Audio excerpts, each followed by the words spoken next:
programa não recomendado para menores de 10 anos. O Dr. Gustavo Alves, que eu chamo várias vezes aqui no programa, ele é uma das pessoas que mais entende dessa farmacologia, de todos esses remédios quando estão interagindo com o nosso organismo e que muitas vezes você está tomando aquele chazinho que a nossa comadre falou que era bom, mas que nesse momento, tomando aquele remédio, não deve. Então, fale sempre com o seu médico.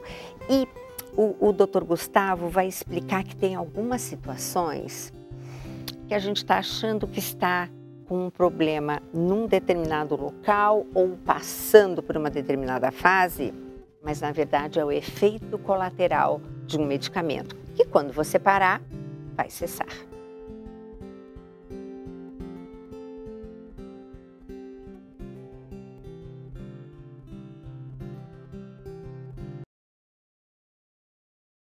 Que medicamentos a gente pode estar tomando? Time masculino e time feminino? E quais que poderiam dar alguma interferência nessa área? E aproveitando, só em relação ao azulzinho, se você usar o azulzinho... Eu não sei se ainda é o azulzinho, né? Tem outras cores também, mas cuidado se você for um hipertenso e faz uso de nitrato, não pode misturar o nitrato com o azulzinho. E se você é portador do vírus da AIDS e faz uso de medicamentos antirretrovirais, cuidado também para não usar o azulzinho junto, porque você pode ter sérios problemas de interação medicamentosa de impacto clínico aterrorizantes. Ai, meu Deus, dá para falar os impactos clínicos aterrorizantes? Os impactos clínicos são eventos cardiovasculares relacionados à potencialização ou, em alguns casos, à redução do efeito dessas substâncias que a gente citou aí, como indinavir, saquinavir, 3TC, favirenz, etc. Então, gente, com relação aos remédios e à questão sexual, os antidepressivos, eles vão atuar O nosso cérebro é uma verdadeira orquestra que está com os instrumentos todos muito bem afinados, né? Tem os instrumentos da serotonina, tem os instrumentos da dopamina, tem os instrumentos do glutamato, tem os instrumentos do GABA, do ácido gama-aminobutírico, tem os instrumentos da noradrenalina, da acetilcolina, então todos ali seguindo uma partitura, e aí você vai tomar um medicamento que vai interferir na recaptação de serotonina, que é o antidepressivo, então você vai promover algumas mudanças na homeostase. E dentre essas mudanças, algumas positivas, que é o que se busca, como é o efeito antidepressivo, Hoje existem muitos antidepressivos que são usados para transtorno de ansiedade generalizada, o TAG, para disforia pré-menstrual, para depressão pós-parto, enfim. Mas interferem na libido. Alguns interferem. A gente não pode cravar que 100% das pessoas vão ter esse problema, mas existe um volume importante e, no caso dos homens, problemas relacionados à ejaculação, ao volume de esperma, nas mulheres a questão da libido, nos homens também a questão da libido. Então é importante ajustar a dose, é importante verificar se aquele medicamento, porque eu posso ter esse problema com a desvenlafaxina e posso não ter com citalopram. Olha. Então muda, né? Embora todos são antidepressivos, mas eles têm mecanismos muito específicos. Exato. Então isso algum pode trazer aumento de peso, outro pode trazer redução de peso. Normalmente eles trazem redução de peso, mas depois de um certo momento, aumento de peso. Antidepressivo não pode ser usado, claro, ele vai ser usado a partir de um receituário médico, mas tem que ser a gente fala titulação, né? O psiquiatra, o médico vai falar muito esse termo titular, né? Que significa ajustar a dose, depois fazer um monitoramento. Você sabe que logo depois que foi lançada a fluoxetina, isso foi lá em 1988, a fluoxetina já era usada na Bélgica, depois foi usada nos Estados Unidos, no Brasil chegou acho que 2 anos depois. A gente teve um primeiro grande evento, um primeiro grande registro de aumento do número de suicídios em pessoas que usavam fluoxetina, porque a fluoxetina ela acaba desencadeando também essa excitabilidade, essa saída do embotamento, né? A depressão tem aquela questão da avolição, né? Que é a falta de iniciativa, e aí com uma substância que vai jogar mais serotonina, então você passa a ter mais iniciativa, você passa a ter mais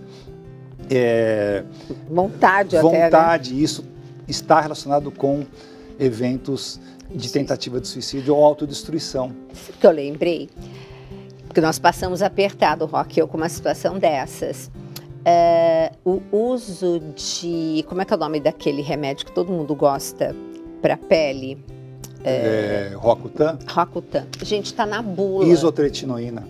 Está na bula que pode ocorrer um evento promovendo esse... Não é para todo mundo, mas está lá, gente, na bula. E realmente... Tentativas de suicídio, Tentativas de suicídio. E aí, justamente, a filha de um paciente estava tomando, ela ligou à noite lá em casa, com o Roque atendeu, que ela é paciente dele também.